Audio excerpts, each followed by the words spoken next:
Okay, let's unpack this. We're diving into what feels like, a classic tech paradox. Hmm. You take one of the absolute best gaming CPUs out there, the Ryzen 7 7800X3D, and you pair it with an extreme budget motherboard. Right. In this case, the Inland Micro Center bundle. Exactly. And the big question for you, for anyone thinking about this, is does that value board actually support a top-tier chip, or is it like secretly holding back all that performance? That's really the mission here. We've been looking at a video review that focuses entirely on this, on testing the claim of maximum FPS per dollar against the reality of value-focused hardware.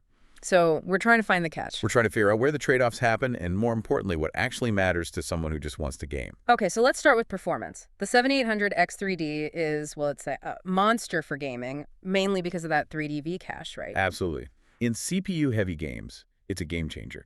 And the source we looked at said the setup was, surprisingly simple. It just worked. It just worked. Yeah. Straightforward, booted reliably, memory compatibility was decent, no real headaches. But wait, isn't high-end power delivery, the VRMs, the very first thing that gets cut on a cheap board? How does this thing not just, struggle under load? That is what's so fascinating here. It sort of challenges years of PC building wisdom. Okay.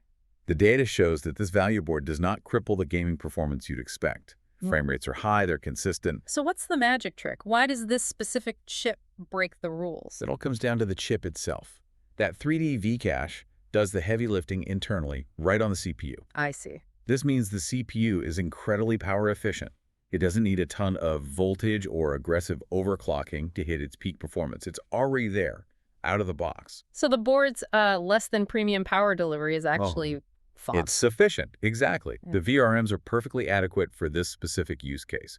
Thermals are good, and we're seeing zero throttling, even in long gaming sessions. You get that consistent performance. Okay, so we've established it doesn't bottleneck the speed, but there has to be a compromise somewhere.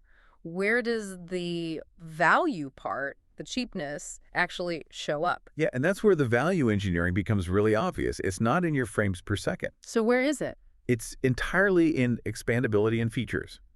All the bells and whistles you pay a premium for on other boards. Like what, specifically? Fewer high-speed USB ports, that kind of thing. Exactly that. Fewer high-speed ports, probably more basic integrated audio chip, simpler networking, things you notice when you're plugging peripherals in, not when you're looking at the game itself. So the trade-offs confirmed this is built for function, not for flash. It's for getting you in the game, and that's it. It's a purpose-built solution, Mhm. purely for high FPS per dollar. So to wrap that up for you, the learner, the core finding is that you are getting pretty much the full gaming potential of a top-tier CPU, Mm-hmm. but without paying for a bunch of motherboard features you might never even touch. The bundle really delivers on its promise. And, this brings up a really important question that came right from the source material. No.